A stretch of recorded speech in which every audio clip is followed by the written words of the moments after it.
All right, let's get into it. All around us, every single day, you've got these massive, powerful industrial machines doing their thing. But what happens when one of them needs a tune-up? We're going to explore this incredible safety procedure, this carefully choreographed dance that tames these beasts to keep people safe.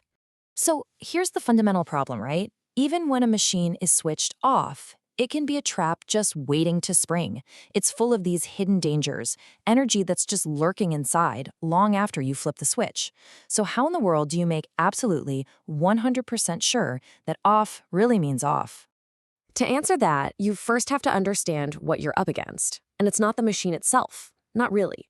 It's the invisible, powerful force that makes it go, energy. And more specifically, the kind of energy that doesn't just vanish when you tell it to. This is the real opponent here, stored energy. Think of a tightly coiled spring or the massive pressure built up inside a hydraulic line. It's this leftover power, and if it gets released by accident, well, the results can be catastrophic. The machine might look dead quiet, but inside, it's basically still holding its breath. And get this, the threat is incredibly diverse. We're not just talking about electricity here. No way. The procedures we're looking at have to handle at least 7 different kinds of energy, everything from mechanical and hydraulic to chemical and even thermal energy. You've got to control every single one. So this is the mission statement in a nutshell. Every single step, every lock, every tag, it's all designed for this one critical purpose: to avoid the accidental release of energy. That right there is the guiding star for everything that's about to happen. So how do you actually pull that off? Well, the solution is this simple but incredibly powerful 3-part rule. It's a mantra that sits right at the heart of what everyone calls the lockout/tagout procedure, or LOTO for short. It's a very deliberate sequence. First, you let everyone who's affected know what's going on. Then, you shut the machine down normally. Next, and this is so important, you isolate it from every single one of its energy sources. Then you physically lock it out and put a tag on it. And finally, you verify. And this is the question that haunts every single safety procedure. You've seen the switches, they're in the off position. You've turned the valves. But can you bet your life on it? The answer has to be a resounding yes, and there's one last step to make absolutely certain. This is the moment of truth, the try step. After everything is locked and tagged, the worker literally walks up to the machine and tries to turn it on. They hit the start button, they try to engage the controls, and the goal? For absolutely nothing to happen. That silence, that complete lack of response, that's the ultimate proof. That's how you know the beast is truly asleep and it's safe to go in. Now, this whole thing isn't a solo act, not at all.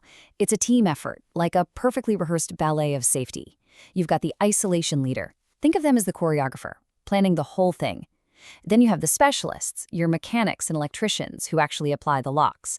And finally, you have the permit to work holder, the person who's actually doing the job, and they have the final critical responsibility of verifying that zero energy state.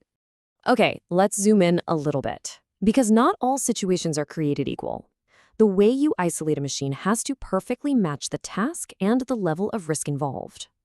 There are different reasons to isolate, and there are definitely different levels of safety you can apply. So you basically have 2 main reasons for doing this. The most common is work isolation. That's for planned maintenance, to keep the crew safe while they're working. But then you also have fault isolation. This is different. This is when a piece of gear is actually broken or dangerous, and you lock it out to make sure nobody can accidentally use it and get hurt. And even within that work isolation, there are levels of protection. Primary isolation is when you use the existing valves to stop the flow of energy. Think of it like turning off a faucet. It's good, but faucets can drip.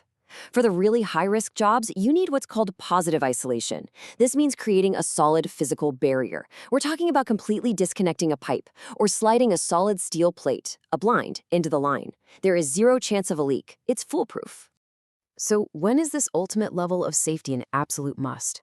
Well, if you're entering a confined space, doing any hot work like welding, messing with high-pressure systems, or dealing with really nasty, toxic, or flammable materials, it's not even a question. You must use positive isolation. The risk is just way too high for anything less. Okay, so that all sounds pretty solid, but what about the real world? What happens when a job takes more than one shift? Or what if you've got a whole crew of people all working on the same machine at the same time? The system has to be tough enough to handle all these real-world curveballs, because safety can't afford to take a break. For those long jobs that stretch across multiple shifts, that safety baton is passed with incredible care. So the first crew does the isolation and logs it. Then, at the shift change, the incoming supervisor has to physically walk the line, review the isolation points, and then the keys to the locks are formally handed over. That chain of custody, that accountability, is never, ever broken. And for group work, there's this really elegant solution called a group lockout. Here's how it works. The key that unlocks the main equipment is placed inside a special box. Then, every single person working on that job comes and puts their own personal lock on that box. That means the machine absolutely cannot be started until every last worker is finished, safe, and has removed their personal lock. It's a physical guarantee of safety for everyone. And listen, this isn't just some textbook theory. These are real-world procedures pulled from the official safety documents of ZebPec, a major global player in the energy industry. This is the playbook that keeps people safe in some of the most challenging environments on the planet. Now, waking the machine back up is just as deliberate as putting it to sleep. First, the entire area is inspected to make sure no tools or spare parts got left behind. Then, each worker comes and takes off their personal lock.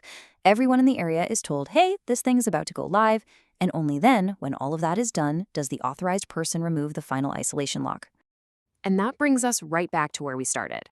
That simple goal, to avoid the accidental release of all those different types of energy.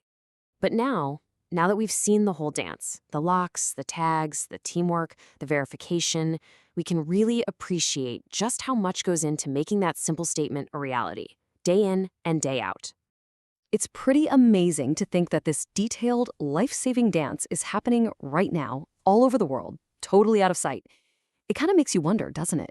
What other complex, invisible safety nets are quietly at work, keeping the whole world that we rely on running smoothly and safely?